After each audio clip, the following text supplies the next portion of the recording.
merci beaucoup de votre présence ici. Et puis, j'étais sur la place Jaune tout à l'heure. On a eu un premier débat dans le cadre donc, du présent à la Nuit debout. Je me réjouis, j'étais à Rennes hier et avant-hier, également aussi à la Nuit debout de Rennes. Je me réjouis de la mobilisation actuelle, parce que il est temps que nous retrouvions une dignité collective, une espérance collective, alors que nous sommes quand même abattus par plusieurs décennies de défaites. Trouvions les chemins de relever la tête. Et le salaire à vie n'est pas une innovation récente, ni quelque chose qui ne concernerait qu'une toute petite minorité. Il y a déjà dans notre pays à peu près une douzaine de millions de personnes qui sont en salaire à vie. Vous avez les fonctionnaires ont un salaire à vie. À partir du moment où ils sont recrutés, ça c'est clair, c'est pas un recrutement comme titulaire qui est nécessaire. À partir de ce moment-là, il y a un salaire à vie, on ne passe plus par la case chômage, le salaire n'est jamais réduit, il peut stagner, mais il ne peut que progresser. La pension, c'est la poursuite du dernier traitement, qui est le meilleur, puisque le salaire ne fait que progresser. Donc nous avons déjà 5 millions de personnes qui, sans que ce soit le Pérou, je ne veux pas non plus dire que ça y est, on y est arrivé, mais enfin nous avons déjà 5 millions de personnes qui sont dans une situation de salaire à vie, et il faut ajouter à peu près la moitié des retraités. Alors pas tous les retraités, parce que surtout chez les femmes, beaucoup sont plutôt dans la survie, avec des pensions qui sont faibles, mais sur les 15 millions de retraités, il y en a à peu près 7 qui ont une pension qui est relativement proche de leur salaire, et donc qui ont à vie un salaire. Donc on ne part pas de zéro du tout, c'est ça qui est très important. De même qu'on ne part pas de zéro dans l'idée de produire de la valeur économique sans capital, sans crédit, sans marché du travail. C'est-à-dire que les chantages que le capital opère sur nos vies, le chantage à l'emploi, le chantage au crédit, nous nous en sommes débarrassés pour produire la santé, par exemple. Nous produisons la santé avec des... Alors, depuis une quinzaine d'années, la situation se dégrade, incontestablement. Je vais donc prendre la situation d'il y a 15 ans, si on veut, et montrer aussi à quelles conditions on pourrait sortir de la dégradation. Nous produisons de la santé avec du personnel qui a un salaire à vie. Ce sont des fonctionnaires de la fonction publique hospitalière, ou ce sont des libéraux. Donc c'est très intéressant, c'est parce qu'on a inventé aussi le travail indépendant en salaire à vie. Pas uniquement la situation plus classique de fonctionnaire, mais un libéral de santé, un infirmier, soit un kiné, qui s'installe, il a aussitôt une patientèle. Il ne va pas comme un architecte ou un avocat attendre 10-15 ans avant de trouver une rémunération. Sa patientèle est solvabilisée par l'assurance maladie. Lui-même est indépendant, il passe une convention avec l'assurance maladie. Et voilà une forme de travail indépendant qui échappe au capital. Il met en valeur aucun capital. Qui échappe au marché du travail, il n'y a pas d'employeur. Qui échappe à la vulnérabilité de devoir ses ressources à un marché de la santé. Ce n'est pas le cas. Comme une série de travailleurs indépendants qui sont dans une situation extrêmement vulnérable. Donc on a inventé du travail indépendant financé par la socialisation du salaire. Et non seulement ces personnels sont en situation de salaire à vie pour produire la santé, mais ils produisent la santé sans mettre en valeur de capital. Donc on peut bien produire des automobiles ou je sais pas quoi, des connexions informatiques ou n'importe quoi sans mettre en valeur de capital. Nous le faisons pour un bien aussi aussi décisif que la santé, on peut le faire pour tout. Hein. Tout peut être produit sans mettre en valeur de capital. Mais pour produire sans mettre en valeur de capital, encore faut-il maîtriser l'investissement, ne pas dépendre du prêt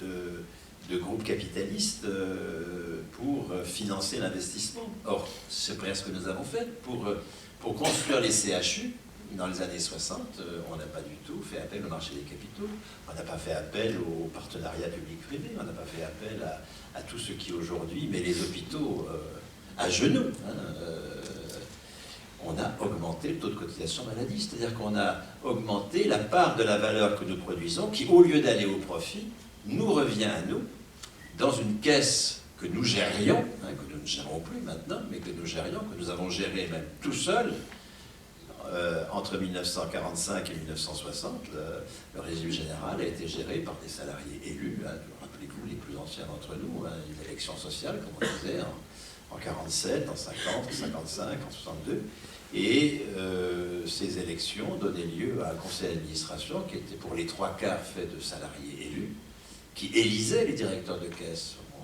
On sait faire de la démocratie économique, on l'a fait. C'était l'équivalent du budget de l'État a été géré comme ça pendant 15 ans par des salariés élus qui élisaient les directeurs des caisses.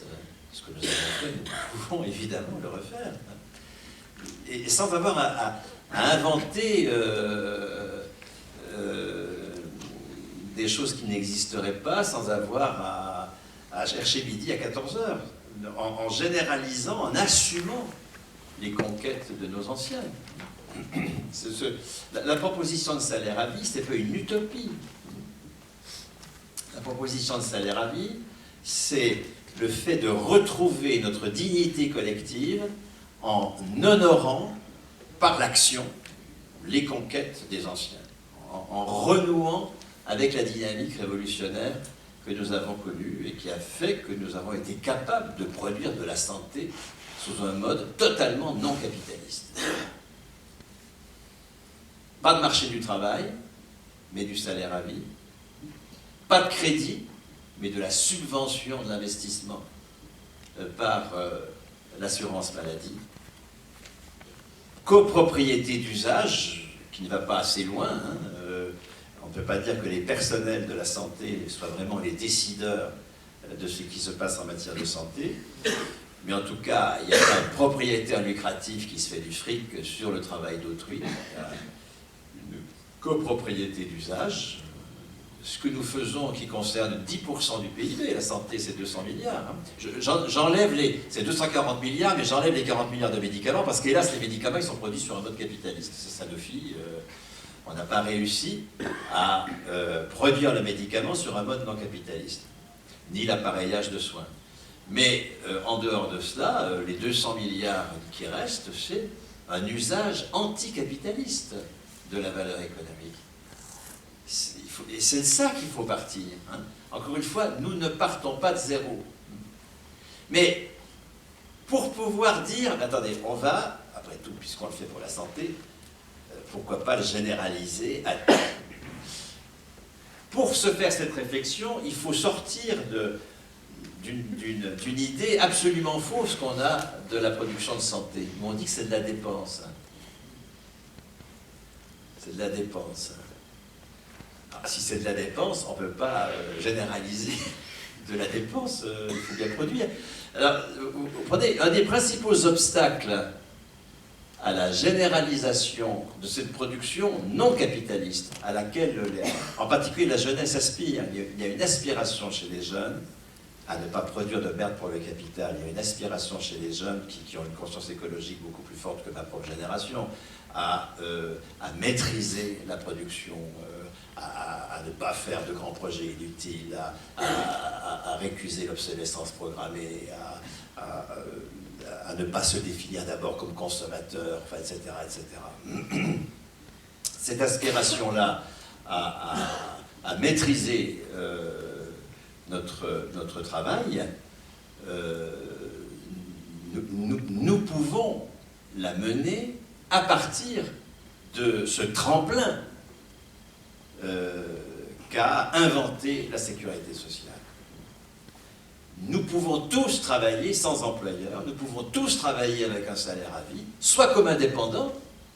C'est pour ça que j'insiste sur les libéraux de santé. Alors, il faut supprimer le secteur 2, il faut supprimer le paiement à l'acte, il y a des tas de choses qu'il faut modifier. Mais ce que je veux dire, c'est que l'on peut faire un travail indépendant, réel, avec un salaire à vie. Nous pouvons produire sans mettre en valeur de capital, nous pouvons produire sans nous soumettre au chantage, au crédit, puisque nous avons inventé, avec la cotisation, de quoi financer l'investissement par subvention, comme nous l'avons fait déjà pour la santé, et nous pouvons le faire pour n'importe quoi, pour n'importe quelle activité. Mais, pour pouvoir nous dire ça qui est très simple, vraiment c'est très simple, on produit déjà la santé sur un mode anticapitaliste, nous pourrions tout produire de la même façon, bien, il faut bien se convaincre qu'on produit de la santé. Parce que nos adversaires, qu'est-ce qu'ils disent? Ben non, on ne produit pas la santé, on dépense. C'est pas de la production, c'est de la dépense. C'est de la dépense publique. Les soignants sont des gens utiles, mais ils ne sont pas productifs.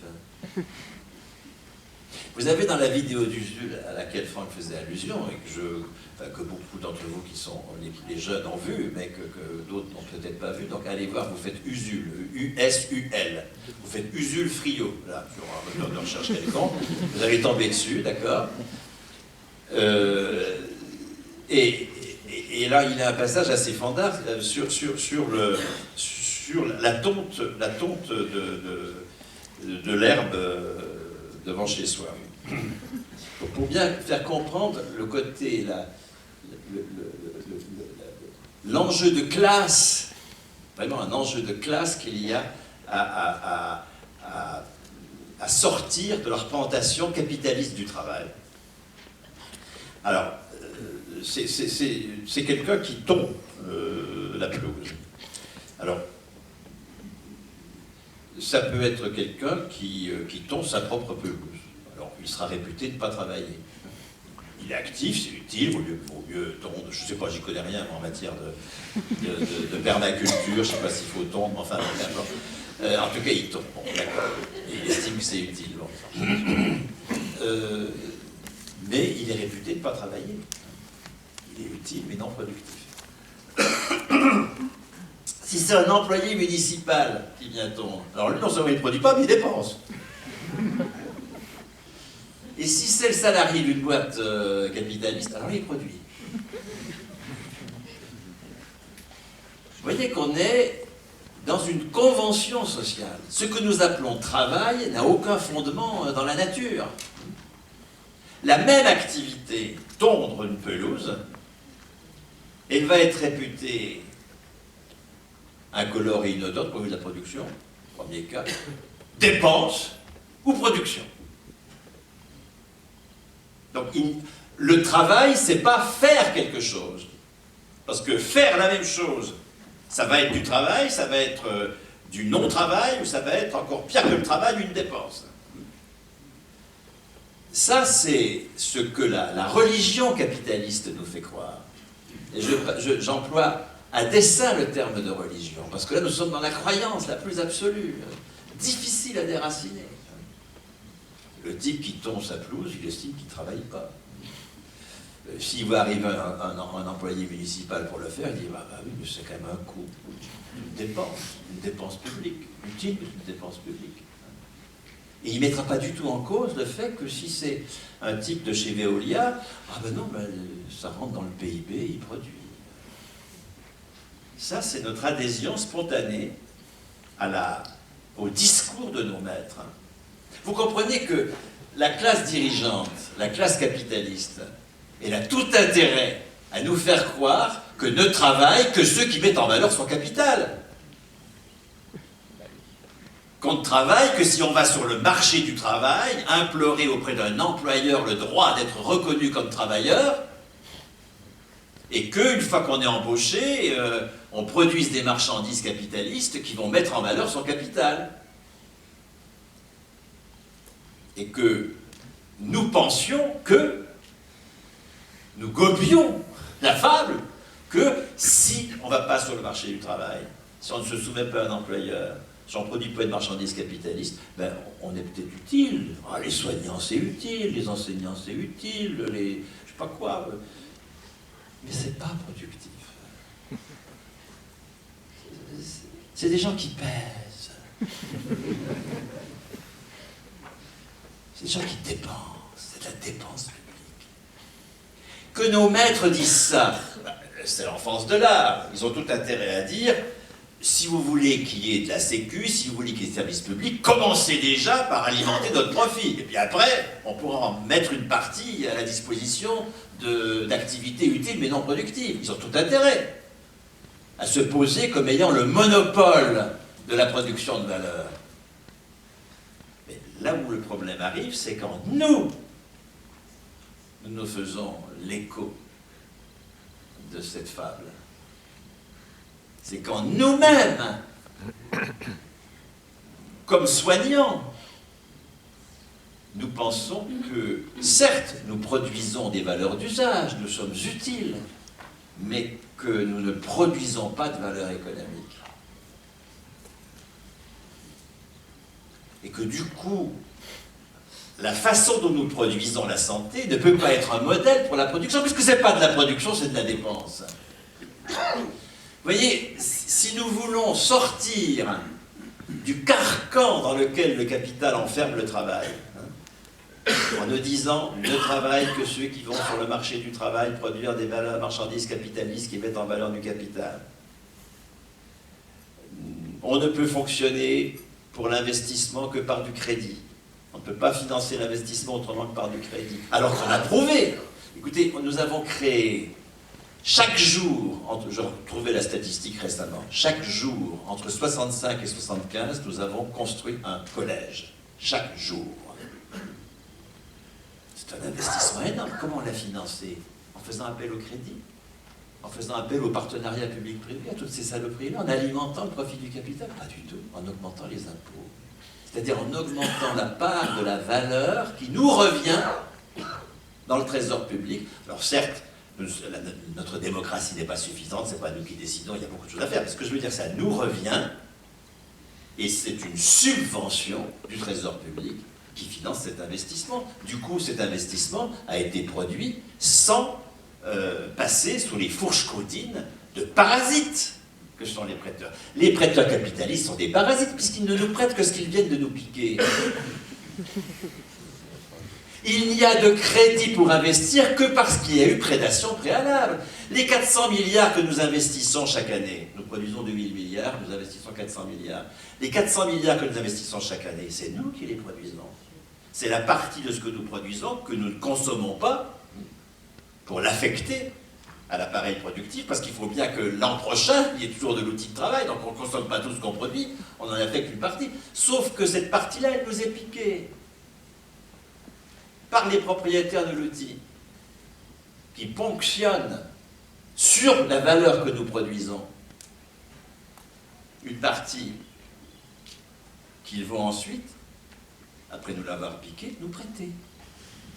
C'est assez simple le capitalisme. Je pique, je te prête, tu me rembourses. Et tu me rembourses avec un taux de rendement peut-être de 40%. Hein. Certes, tu progresses de 2%, mais il faudra me rembourser à 40%. On va supporter longtemps ce truc-là? On va longtemps penser que c'est inéluctable?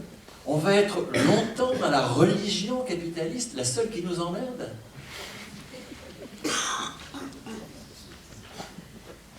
Quand est-ce que nous allons être athées de cette religion-là? Ou au moins laïques? Après tout, ce que les gens croient qu'il faut du crédit pour investir, on peut toujours, hein, la religion, ça ne dérange personne dans un certain sens, mais qu'elle soit à ce point dans l'État,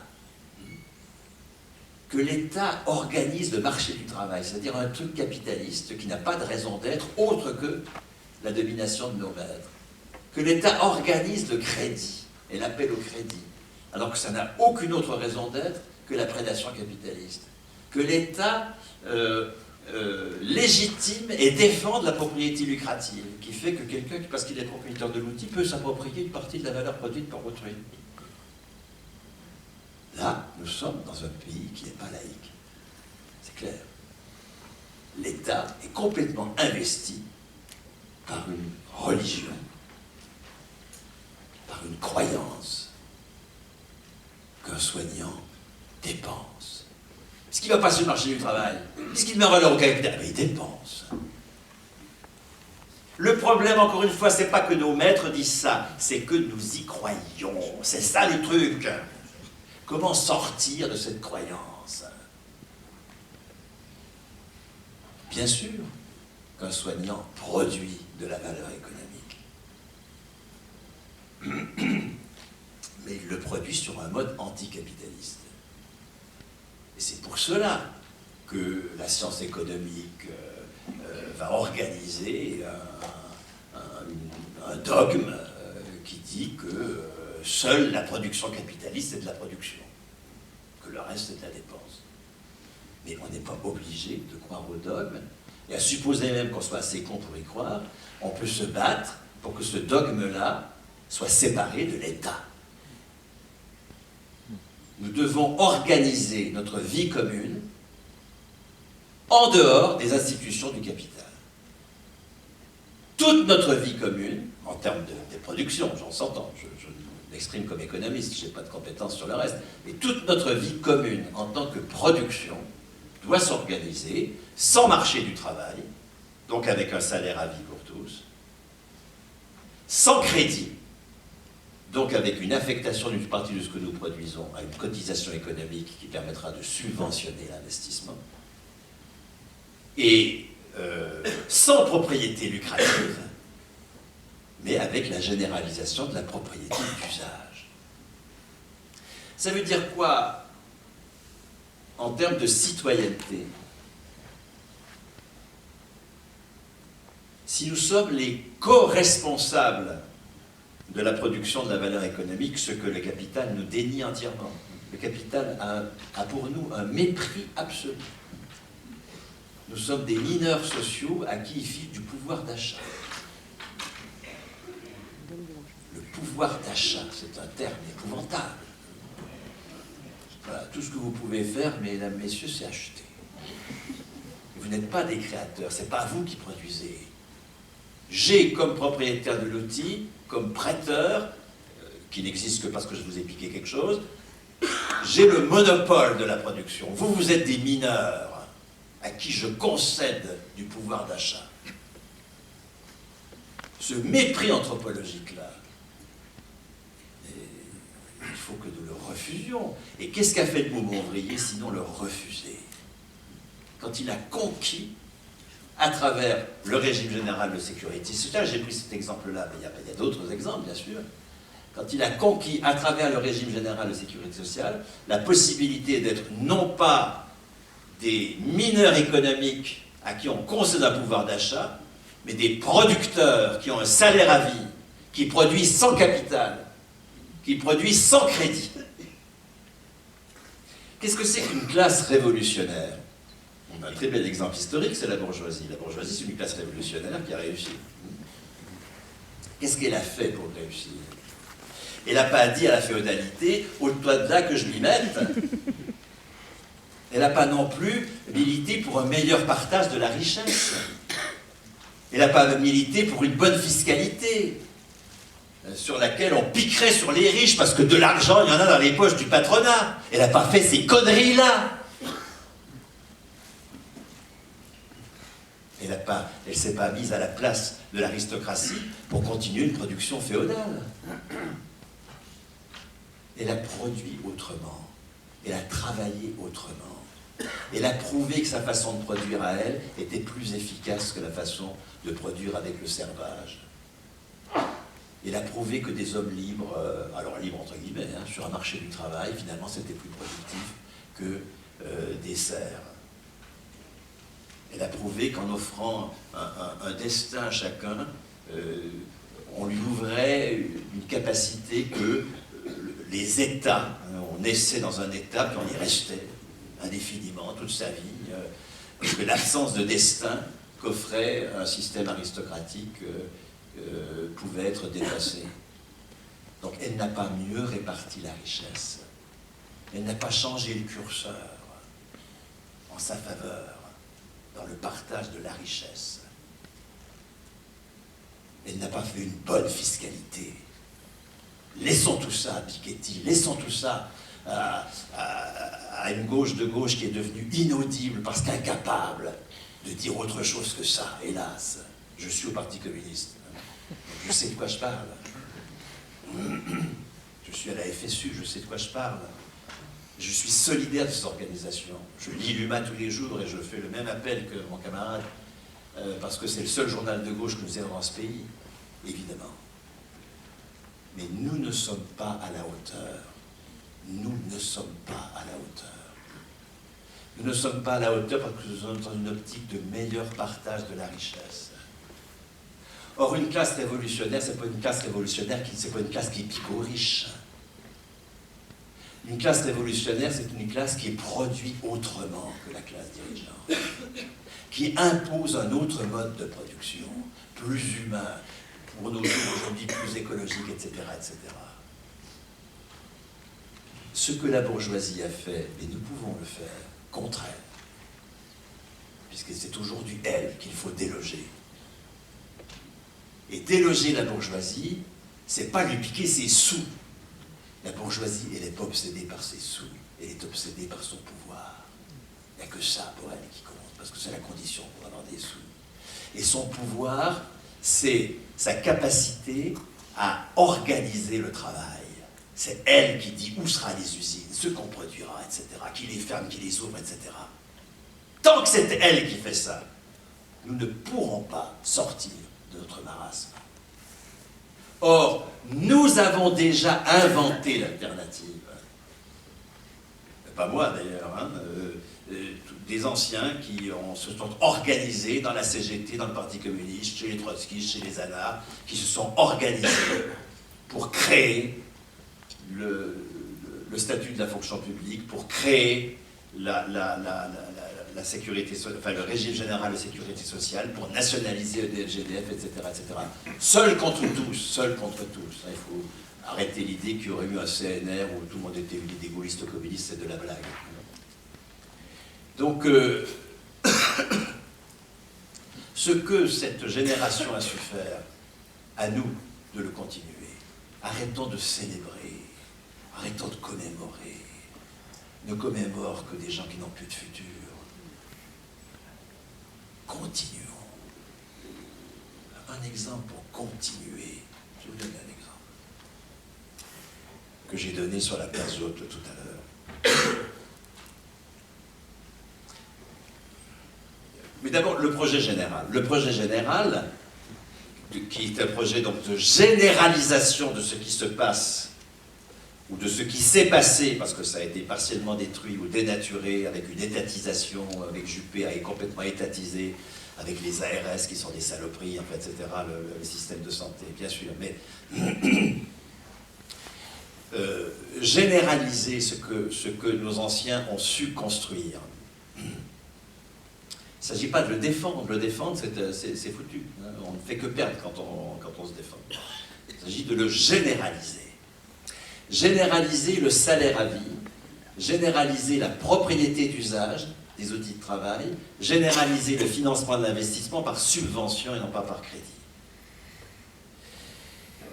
À 18 ans, nous allons donner le salaire comme droit politique à tout le monde, quel que soit son passé scolaire. Ce n'est pas une question de méritocratie scolaire, c'est une question politique. C'est comme le suffrage universel, qui pose une capacité politique de suffrage quand il est inventé au XIXe siècle, au XVIIIe, XIXe. Il faut l'imposer une nouvelle capacité politique, la capacité de produire la valeur économique, et exprimer cette capacité-là dans un salaire qui est un salaire comme droit politique. Et un droit politique, c'est un droit pour tous. Et c'est un droit irrévocable. Nous pouvons, la CGT propose 4 niveaux de qualification. Je réfléchis à partir de cette proposition-là qui me semble intéressante. Tout ça est discutable, bien sûr. Hein. Nous pouvons attribuer comme droit politique le premier niveau de qualification à tout le monde à 18 ans. Si c'est 18 ans, la majorité politique. Si c'est 16 ans, c'est 16 ans. Ça, c'est pas mon problème. Hein, prenons la majorité politique, puisque la majorité politique, c'est ce qui nous exprime comme en capacité de décider du bien commun. Mais pas seulement sous l'angle politique, également sous l'angle économique. C'est ça qu'il faut conquérir. Hein, notre capacité à décider du bien commun dans la production même de l'économie, dans le travail. C'est pour ça qu'il faut que le salaire soit un droit politique, qu'il soit un droit lié à la personne, et que la qualification, qui n'est pas le diplôme c'est la certification. Encore une fois, ne confondons pas. Hein. Que la qualification, c'est-à-dire la reconnaissance que l'on est capable de produire de la valeur économique. Le diplôme, c'est la reconnaissance qu'on est capable de produire des choses utiles. Mais encore une fois, reprenons l'exemple de la tonte de la pelouse. La tonte de la pelouse a supposé qu'elle soit utile dans les 3 cas. Il y en a une où il y a production de valeur économique, une autre où il y a dépenses, et une autre où il y a, prétendument, hein, dans l'idéologie capitaliste, et une autre où il n'y a pas de production de valeur économique. Donc, une chose est notre capacité à produire des biens concrets, hein, tonte de la pelouse, pour prendre cet exemple. Autre chose est notre capacité à produire de la valeur économique. Et le capital nous nie que nous produisons de la valeur économique, sauf si on se met à son service, c'est tout.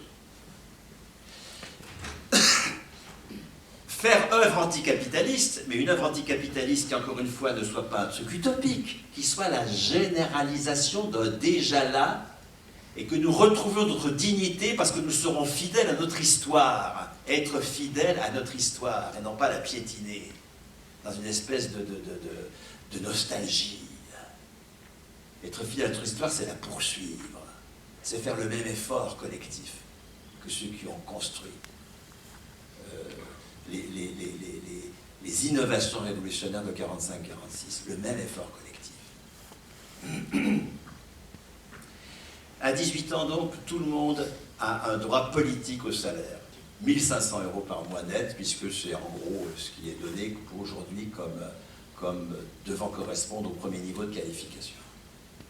Avec un droit de carrière salariale, donc de passer des épreuves de qualification 3-4 fois dans sa vie, hein, s'il y a 4 niveaux de qualification, ça ne va pas être souvent, hein, et qui puisse mener à une hausse du salaire, et chaque hausse de salaire est également définitive. Hein. On ne peut pas être sans salaire ou avec un salaire diminué. Le salaire peut stagner si on ne passe pas d'épreuve de qualification, mais il ne peut pas être supprimé ni être diminué. Un petit calcul de Quanta montre que si nous voulions que tous les plus de 18 ans qui résident sur le territoire, qui sont 50 millions, aient un salaire à vie qui soit en moyenne de 25 000 € par an, de 2 100 € par mois, dans la fourchette 1500-6 000, il faut 50 millions de fois, 25 000 €, ça fait 1 250 milliards d'euros, c'est-à-dire ce que nous consacrons déjà au salaire. Au salaire, au lieu du travailleur indépendant. Au salaire sous sa toute dimension, salaire direct et de cotisation. Donc, nous pouvons, dès maintenant d'ailleurs, nous avons la capacité de financer un salaire à vie. Hein. Vous voyez, il faut que les entreprises versent 60% de leur valeur ajoutée à une caisse des salaires. Elles ne payent plus leurs salariés. Elles cotisent au prorata de leur valeur ajoutée. Et c'est cette mutualisation de toutes les valeurs ajoutées qui garantit la possibilité de faire un salaire à vie. Aucune entreprise toute seule ne peut garantir un salaire à vie. Il y a trop d'aléas, c'est impossible. Seule la socialisation des valeurs ajoutées le rend possible. Pourquoi est-ce qu'il y a un salaire à vie pour les soignants? Parce qu'il y a une socialisation de la valeur dans la caisse d'assurance maladie qui collecte 200 milliards. Si c'était chaque établissement qui devait payer, ça ne serait pas possible, évidemment. Il faut qu'il y ait cette socialisation. Le salaire à vie des fonctionnaires n'est possible que parce qu'il y a un trésor public qui collecte une partie de la valeur. Il faut donc que nous collections 60% de la valeur ajoutée dans des caisses de salaire qui vont payer les salariés. Les entreprises ne payent plus leurs salariés. Nous allons d'ailleurs rendre viable des tas de PME, des tas de coopératives qui aujourd'hui ont l'obsession de faire la feuille de paie, puis qui n'y arrivent pas.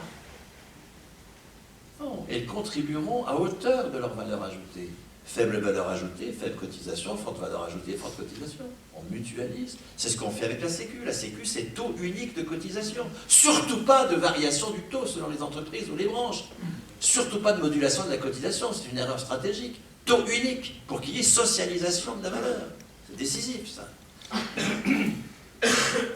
Donc, nous affectons 60% de la valeur ajoutée des entreprises au salaire à vie, et puis ce qui reste, c'est pour l'investissement et le fonctionnement des services publics gratuits. L'investissement peut être financé par autofinancement des entreprises qui sont la copropriété de leurs salariés, hein, conservent une partie de leur valeur ajoutée, c'est ce qu'on appelle l'autofinancement. Hein. On conserve une partie de la valeur ajoutée pour l'affecter au financement de l'investissement. Donc, les entreprises qui sont la propriété de leurs salariés décident de l'affectation de 15% de leur valeur ajoutée à l'outil de travail. Et puis les 25% qui restent, si vous m'avez suivi, d'accord, hein, 100, moins 60, moins 15, les 25% qui restent vont à une caisse économique, à des caisses économiques, qui pourront d'ailleurs être mises en compétition. Hein. C'est pas le Gosplan, cette affaire, ça ne marche pas, le Gosplan. À des caisses économiques qui vont subventionner l'investissement, d'une part, c'est-à-dire qu'elles vont recevoir des projets, et puis elles vont retoquer, comme aujourd'hui les prêteurs retoquent, mais en fonction de leur intérêt financier. Là, ce sera en fonction de l'intérêt général. C'est nous qui déciderons, c'est nous qui serons gestionnaires de ces caisses. Il y aura des projets qui seront retoqués, et puis ceux qui seront retenus seront subventionnés. Et comment ça marchera? Mais parce que si vous subventionnez un investissement en 2016, en 2017, cet investissement va générer du travail supplémentaire ou du travail plus productif, donc plus de valeur.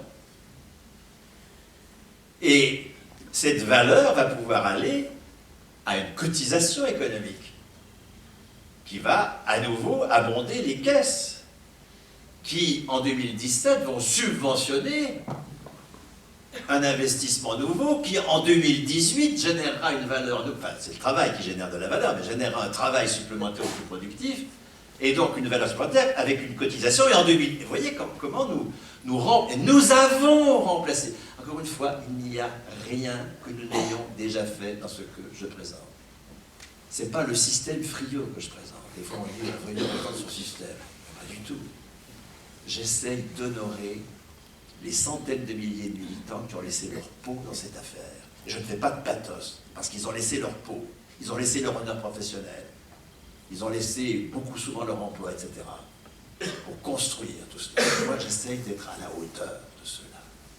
Et je vous invite à être à la hauteur de cela et de celle-là, en généralisant ce qu'ils ont fait, en redevenant fiers d'être ce que nous sommes, parce que nous sommes fidèles à notre histoire populaire, celle qui est volée par la classe dirigeante, qui nous dit « Oh ben non, ils n'ont rien conquis, c'était l'époque qui voulait ça, le patronat était dans les choux, et puis c'était le Fordisme, le capital se faisait des sous sur les économies d'échelle, il avait besoin de solvabilisation à grande échelle pour vendre sa cagnotte. La Sécu, c'était une nécessité pour le capital. Tous ces militants-là, c'était des idiots utiles du capital. Ils ont cru que c'était des victoires, mais non, pas du tout. C'était une nécessité pour le capital. Voilà ce qu'on enseigne dans les facultés d'économie. Ceux d'entre vous qui ont fait de l'économie n'ont pas pu échapper à l'école de la régulation et au Fordisme. La Sécu, c'était nécessaire au Fordisme. Vous voyez, ce mépris de classe. Il n'y a pas de sujet populaire, il n'y a pas de classe révolutionnaire. Mais non, ça n'existe pas, ça. Il peut y avoir des révoltes, de temps en temps, des effervescences, mais la capacité à se poser comme classe révolutionnaire, mais non. Ou alors demain. Jusqu'à hier, non, mais demain. Le demain, c'est dans la religion capitaliste le ciel des religions traditionnelles. Il y a des riches et des pauvres, et au ciel. Ah, au ciel, les pauvres seront les premiers, et les riches les derniers. Alors, le capitaliste ne s'emmerde pas avec les religions, il s'en fout. Mais il y a une religion séculière, qui est la seule, je le répète, qui nous emmerde, qui est la seule à laquelle nous sacrifions notre bonheur collectif. Et il nous console par deux mains.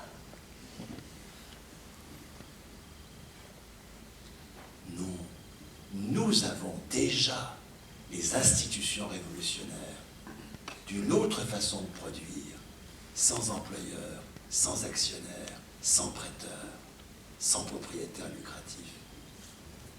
Et nous pouvons donc maîtriser l'investissement en affectant 15% de la valeur ajoutée à l'autofinancement et puis, mettons 15% à la subvention. Et puis les 10% qui restent, hein, et nous versons 25% à une caisse économique, à des caisses économiques. Sur ces 25%, 15% pour l'investissement. Donc vous voyez, l'investissement, c'est 30% de la valeur ajoutée, hein, si vous avez suivi. D'accord ? 60% pour le salaire, 30% pour l'investissement, 15% autofinancement, 15% pour les caisses. Et puis les 10% qui restent. Les 10% qui restent, c'est pour le fonctionnement courant des services publics gratuits. Hein. Si nous voulons que la santé reste et devienne encore davantage gratuite, que l'éducation soit gratuite, et qu'on étende la gratuité au transport de proximité, qu'on étende la gratuité aux premières consommations d'eau et d'énergie, qu'on institue de la gratuité dans le logement, pas la totalité, mais une partie. Donc on dote chaque personne de 100 000 euros pour accéder à un logement en propriété d'usage, etc. Si nous voulons donc, instituer plus de gratuité qu'aujourd'hui, parce que nous estimons qu'il faut qu'un certain nombre de biens et services soient gratuits, pas tous, hein, une minorité même, enfin ceux-là, alors il faut que les frais de fonctionnement courants de ces services publics soient assumés collectivement. Leur salaire est assumé par la caisse des salaires, leur investissement par la caisse d'investissement, mais les frais de fonctionnement courant, un hôpital, c'est pas que des salaires et de l'investissement, c'est aussi des locaux à entretenir, de l'énergie, du petit matériel, en fait, etc., etc. Il faut que ce soit une cotisation, une part de la cotisation économique qui aille à la couverture des frais de fonctionnement courant des services publics. Voilà le projet global, qui, encore une fois, c'est pas un truc qui est sorti de ma tête. C'est la fidélité à notre histoire populaire, celle-là même que la classe dirigeante nous vole. Une classe dirigeante ne l'est que si elle s'est volée l'histoire populaire. Nous nous restituons à nous-mêmes cette histoire et nous l'honorons en la poursuivant. Concrètement, donc, je donne simplement une piste, mais le débat, j'espère, en fera apparaître d'autres. Alors, il y en a une dont la CGT est très porteuse, qui est sécurité sociale professionnelle, c'est-à-dire on maintient le salaire entre deux emplois, non pas 70% du brut, du net, pardon, enfin 56% du brut, non, tout, le meilleur salaire, indéfiniment, jusqu'à ce qu'on trouve un emploi équivalent. Donc là, c'est un début, hein, qui institue un salaire à vie, hein, puisque entre deux emplois, on conserve intégralement et à durée indéfinie son salaire. Bon, ça c'est un premier pas. Un autre pas, c'est la retraite à 55 ans, bien sûr. La retraite à 55 ans, et c'est déjà bien tard pour être libéré du marché du travail, pour être payé, et pour prendre... Bon, ça, ce n'est que le retour à une revendication traditionnelle qui a été, hélas, abandonnée au cours des 15 dernières années. La revendication syndicale traditionnelle, ça a toujours été retraite à 55 ans, 50 ans pour les métiers pénibles. Pas toujours, de 82 à 95, pas très longtemps finalement, mais il faut revenir à cela, bien sûr. Il faut s'étonner que nous ayons abandonné. Il y a des abandons massifs depuis 40 ans. Des abandons massifs. mais des abandons massifs qui, encore une fois, vient de ce que nous adhérons au discours de nos maîtres. C'est ça le point, c'est de retrouver notre autonomie de discours, notre autonomie d'organisation, etc., etc. Nous pouvons démarrer avec les jeunes, le salaire à vie. Nous pouvons démarrer avec, par exemple, les 5 premières cohortes, les 18, 19, 20, 21, 22 ans, en leur attribuant comme droit politique irrévocable, mais ça suppose aussi une éducation antérieure sur la responsabilité économique, bien sûr. Hein. C'est pas du pouvoir d'achat qu'on leur donne, c'est pas ça. C'est la reconnaissance de leur capacité à produire de la valeur. C'est leur dignité de producteur qui est affirmée dans cela.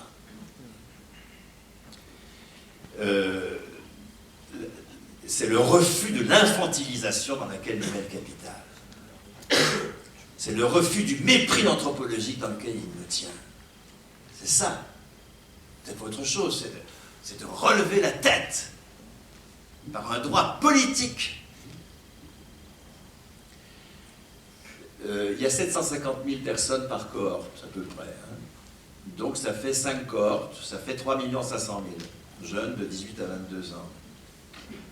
1 500 € par mois, donc 18 000 € par an. Multiplier 3 500 000 par 18 000, ça fait en gros 62-63 milliards. C'est-à-dire 4% de la valeur ajoutée marchande. Ça veut dire que les entreprises vont payer une cotisation de 4% de leur valeur ajoutée. Par exemple, à l'UNEDIC, je sais pas, enfin, les caisses existent déjà. L'UNEDIC peut devenir la caisse des salaires, la caisse du chômage, bien sûr. Il est déjà d'ailleurs la caisse des salaires des travailleurs intermittents, c'est pour ça, des travailleurs, des intermittents du spectacle. C'est pour ça que c'est tellement contesté par le MEDEF et la CFDT, hein, parce que le MEDEF et la CFDT sont tous les chemises, si vous n'avez pas aperçu.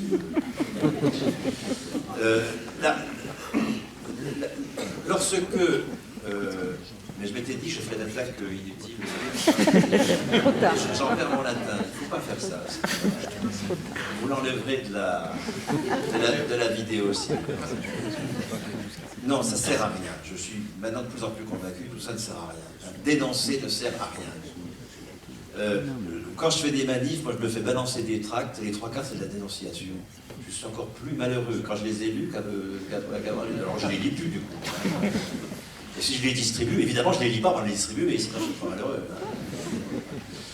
À peu près tous, il faut bien le dire. Parce que il faut sortir de la plainte, sortir de la dénonciation, être offensif. Et donc nos tracts, ça doit être 100% de la proposition. 0% de dénonciation, 0% de plainte. Si nous affectons ainsi 4% des entreprises à une cotisation qui va permettre de payer ces jeunes à 1 500 € par mois, les entreprises, d'ailleurs, qui les embaucheraient n'auront pas à les payer puisqu'elles cotisent. Hein.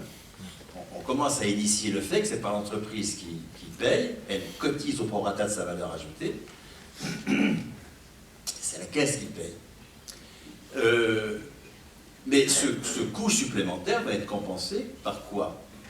Là encore, ayons toujours la boussole. Il ne faut pas taxer le capital, il faut l'assécher. C'est autre chose. La bourgeoisie, elle n'a pas taxé l'aristocratie. Elle l'a remplacée dans la production de valeur. Elle a montré que le servage, c'était de la merde. Mais en produisant autrement. Nous avons à montrer que le marché du travail, le crédit, c'est de la merde. Donc, on ne va pas commencer par taxer le profit. Il s'agit de l'assécher. Et comment est-ce qu'on va compenser ces 4% de cotisation? Eh bien, par l'équivalent, 63 milliards, de non-remboursement des dettes. Les entreprises ne rembourseront pas leurs dettes à hauteur de 63 milliards. La dette des entreprises aujourd'hui, c'est 7 000 milliards. On a tous dans la tête, parce qu'on nous le rabâche en permanence, les 2 000 milliards de dette publique. Mais la dette privée, 7 000 milliards. Les entreprises sont asséchées par des prêteurs qui peuvent être d'ailleurs les propriétaires de la boîte. Hein. Ils sont des sous sur le prêt, enfin, etc., en fonctionnant sur la valeur. Hein. Je ne dis pas qu'il y aurait des bons entrepreneurs et des mauvais prêteurs. Hein. C'est souvent les mêmes. Hein. Mais ce que je veux dire, c'est que la dette est absolument illégitime. Elle n'est pas nécessaire, puisqu'on peut parfaitement financer l'investissement sans dette. J'ai lourdement insisté là-dessus, parce qu'on est tellement croyant dans la religion capitaliste qu'on pense qu'il faut absolument s'endetter pour investir. Et deuxièmement, les prêteurs, mais ils se sont déjà remboursés sur la bête, mais des dizaines de fois. On ne va quand même pas les rembourser, ces gens-là. Il faut faire un travail considérable pour rendre illégitime la dette. Non seulement la dette publique, mais la dette privée. Alors, je ne parle pas de la dette privée quand on emprunte pour acheter une bagnole, ça c'est autre chose. Je parle de la dette qui consiste à s'endetter pour investir. C'est-à-dire pour quelque chose qui va entraîner un supplément de valeur. Alors que si j'achète une bagnole, ça n'entraînera pas un supplément de valeur. Donc que je rembourse un emprunt pour ça, c'est tout à fait normal. Je ne confonds pas bien de consommation et bien de production. Hein. Mais la dette pour financer des biens de production, elle est entièrement illégitime. Elle est inutile et il est illégitime. Donc commençons. Commençons par dire, nous ne rembourserons pas 63 milliards, les entreprises ne rembourseront pas 63 milliards, nous affecterons ces 63 milliards à la caisse des salaires. Vous voyez qu'on assèche la socialisation de la valeur qu'opère le capital à son profit, et on socialise la valeur à notre profit. C'est ça la règle du jeu. Mais il ne suffit pas de ne pas rembourser les dettes, encore faut-il investir et financer de l'investissement. Comment est-ce qu'on va financer de l'investissement? Par une cotisation. Donc, ma proposition uniquement pour lancer le débat. Une fois, c'est pour faire image. 63 milliards de cotisations économiques. Donc les entreprises vont être appelées à payer 63 milliards de cotisations salaires pour démarrer le salaire à vie et à également cotiser 63 milliards à la caisse économique pour démarrer la logique d'investissement par subvention. Là encore, ce coût supplémentaire, comment sera-t-il compensé? À nouveau, par un non-remboursement de dette. Jusqu'à ce qu'on ait asséché les 7 000 milliards que les boîtes doivent aux prêteurs, il y a encore de la marge. Là, je suis à 63 plus 63, 126 milliards. D'accord? Donc nous pouvons, dans un premier temps, assécher le capital de 126 milliards en ne remboursant pas la dette. Et là, c'est très populaire. Boîte par boîte, nous allons montrer les comptes. Nous allons montrer que si on ne rembourse pas tel ou tel prêt, on va pouvoir financer la cotisation salaire. Que si on ne rembourse pas tel ou tel prêt, on va pouvoir financer la cotisation économique. Et les entreprises vont mesurer l'intérêt qu'il y a à cotiser plutôt qu'à rembourser un prêt. Parce qu'on cotise au prorata de sa valeur ajoutée. On ne cotise pas à la hauteur de la subvention qu'on a reçue. On cotise beaucoup plus si notre valeur ajoutée est considérable, beaucoup moins si notre valeur ajoutée est faible, parce que c'est un nouveau marché, parce que c'est quelque chose qui n'a pas encore totalement trouvé ses marques, etc., etc. Vous voyez pour les PME comment nous allons les libérer de l'obsession de la feuille de paie, les libérer de l'obsession d'avoir du crédit, ce qu'elles n'ont pas, et de le rembourser quand elles en ont. Nous allons mais faire exploser la capacité de travail des coopératives. Entre autres d'ailleurs, autre mesure très simple, nous pouvons populariser l'idée que les marchés publics sont réservés aux entreprises qui sont la propriété de leurs salariés. Je répète. Les marchés publics sont réservés aux entreprises qui sont la propriété de leurs salariés. Les marchés publics, c'est une condition sine qua non pour qu'il y ait groupe capitaliste. On dit que les groupes capitalistes vont sur les marchés, ils vont d'abord sur les marchés publics. Ils passent leur temps à piquer des sous sur l'impôt. Bouygues, Vinci, mais prenez-les tous, il n'y a pas que Dassault. Ils ne vivent que des marchés publics. Le type, le salopard, qui a créé la ferme aux 1000 vaches. Vous savez combien, j'ai lu ça dans un texte de la Confédération paysanne, combien il a eu de marchés publics de BTP, ce type, dans le Nord et en Normandie? 850 marchés publics. Et après avoir piqué le fric qui devrait être le nôtre, pour que nous produisions le BTP avec le marché public de l'impôt, c'est à nous, dans des entreprises dont nous sommes propriétaires, de le faire. Après nous avoir piqué ces marchés, ils vont emmerder le monde paysan et augmenter la folie de l'agrobusiness. Emmerder les vaches aussi. Donc, je m'étonne même que mon parti, par exemple, n'ait encore pas cette proposition archi simple. Les marchés publics doivent être réservés à ces entreprises qui sont la propriété de leurs salariés. Là, nous allons sortir les coopératives de la marginalité. Là, nous allons sortir de la marginalité toutes les entreprises que mettent en place les trentenaires qui ne veulent pas produire de la nappe pour le capital, mais qui bricolent avec le RSA, etc., etc. Et qui sont des gens hautement politisés. Ne pas vouloir aller sur le marché du travail, ne pas se soumettre à un employeur, ne pas produire de la nappe pour le capital, c'est être hautement politisé, bien sûr.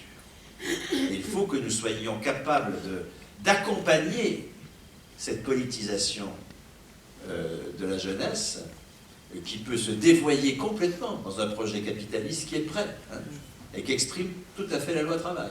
Le projet capitaliste, c'est tous auto-entrepreneurs.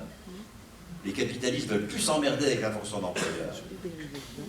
Tous auto-entrepreneurs, tous en portage salarial, tous bricolant avec la reconnaissance de notre travail, non plus sur le marché du travail, mais sur le marché des biens et services.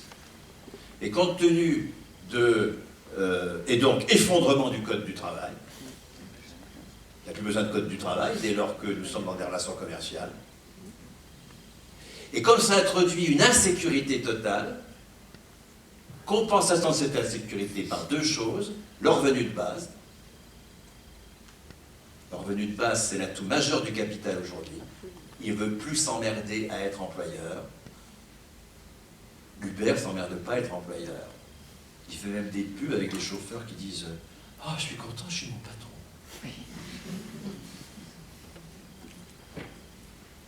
Je ne commande pas. Et vous voyez l'imposture. Uber qui peut les sortir de la base collaborative, parce que ça s'appelle collaboratif là-bas, je collabore avec Uber. Je collabore avec les gens que je transporte en Blablacar, avec les gens à qui je loue pendant une semaine par mon appartement, avec Airbnb, je collabore. Je marchandise tous mes rapports. La seule collaboration que je connaisse en matière de covoiturage, ça s'appelle l'autostop. C'est pas le fait de marchandiser tous nos rapports sociaux. On est en train de nous inviter à marchandiser, à vendre à notre voisin, dans des vides-greniers. Enfin, c'est une honte collective. On va quand même pas marchandiser tous nos rapports sociaux.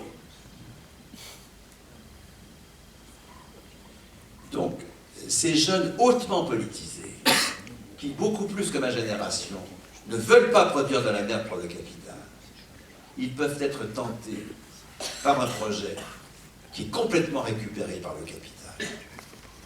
Une fausse indépendance professionnelle, dans l'horizontalité de travaux où il n'y a pas effectivement de chef, pas d'employeur, enfin pas de chef peut-être, mais en tout cas pas d'employeur. Mais nous sommes...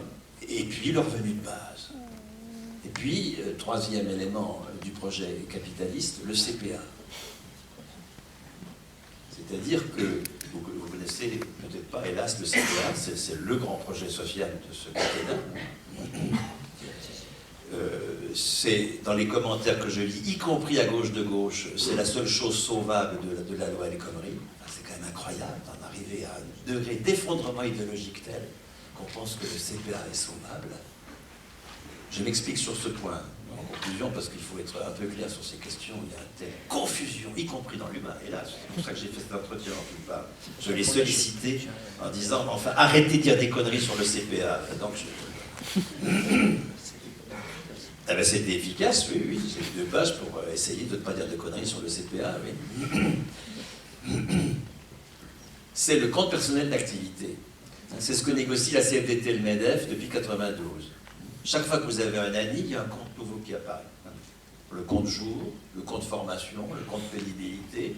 Vous aviez eu en 1947 et dans les années 60 le compte Agir Carco. Vous avez maintenant des comptes santé.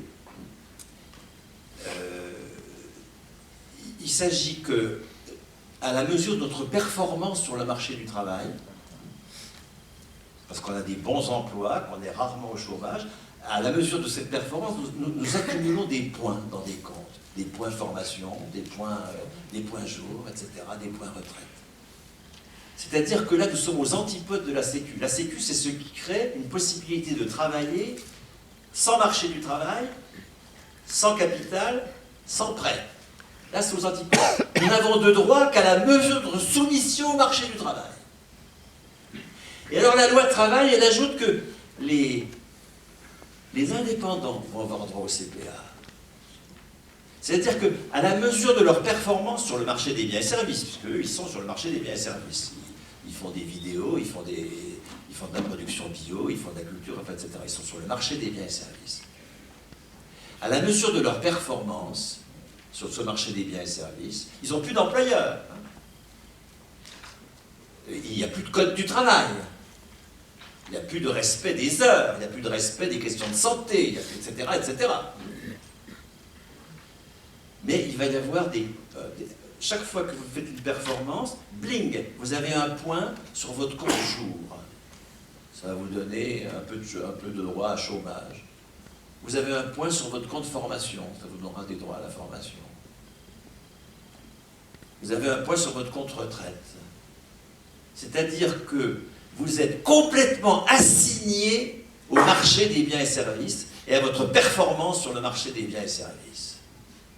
Un marché des biens et services sur lequel le capital se paye. Parce que quand vous croyez être indépendant parce que vous vendez votre truc, vous savez très bien qu'en fait, l'essentiel de la valeur que vous produisez, soit va à votre fournisseur capitaliste ou à votre client capitaliste, ou, si ce n'est pas un fournisseur ou un client capitaliste, est récupéré sous forme de prêt, etc., etc. La capacité du capital à récupérer la valeur produite par les travailleurs indépendants, elle est totale. Le capital récupère sur le travail indépendant autant qu'il récupère sur le travail salarié. Les paysans en sont la preuve, les commerçants en sont la preuve, les boulangers en sont la preuve. Un boulanger, l'essentiel de la valeur qu'il produit va au minotier. L'essentiel de la valeur que produit tel ou tel travailleur indépendant va, ou une partie sous forme de rente, va au propriétaire des bases, des bases collaboratives, des bases de données, qui sont l'or de demain. Donc, ces jeunes qui sont tentés par ce projet capitaliste, si nous ne sommes pas capables de dire le CPA c'est de la merde, le revenu de base c'est de la merde, la fausse indépendance c'est de la merde, non pas en disant ce qui est bien c'est le vrai emploi. Il ne s'agit pas de revenir à l'emploi. Au vrai, parce qu'on sait que l'emploi, c'est pas toujours très bon, alors on ajoute toujours vrai emploi. Il faut des vrais emplois. Ça, c'est un projet dont il faut que nous nous débarrassions. La question, c'est donc pas de promouvoir le vrai emploi face à la mystification de l'économie collaborative. Nous devons assumer cette aspiration des jeunes à maîtriser leur travail, à être les copropriétaires d'usage de leur outil de travail, qui est aussi la nôtre, qui voyons avec rage des usines qui s'en vont, dans notre impuissance à s'opposer à leur départ. Nous voulons maîtriser l'investissement. Ce n'est pas par l'emploi que nous allons faire ça. L'emploi, c'est ce qui nous soumet à des employeurs. Ce n'est pas par la taxation du capital que nous allons faire ça. La taxation du capital, c'est ce qui le légitime. Nous ne pourrons répondre à ce projet capitaliste. Nous ne pourrons répondre à notre impuissance face aux fermetures d'usines. Nous ne pourrons y répondre que si nous nous battons Et j'ai donné quelques éléments de départ pour commencer. Pour que nous ayons tous un salaire à vie, pour que nous soyons tous copropriétaires d'outils de travail, pour que nous maîtrisions l'investissement par une cotisation qui fera que ce sera de la subvention et non pas du crédit. C'est à notre portée.